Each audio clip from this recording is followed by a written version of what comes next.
बोईसरच्या शुभांगी पाटील मृत्यू प्रकरणाला आता वेगळं वळण मिळण्याची शक्यता आहे। शुभांगीने आत्महत्या केली नसून तिची हत्या केल्याचा आरोप शुभांगीच्या माहेरच्यांनी केला आहे।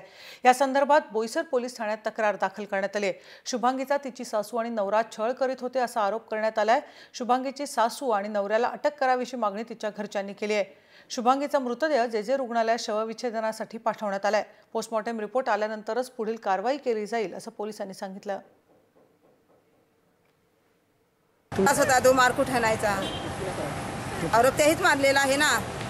कोण दुसरं मारणार आहे? तेच मारणार, म्हणजे कोणी घरात नाही।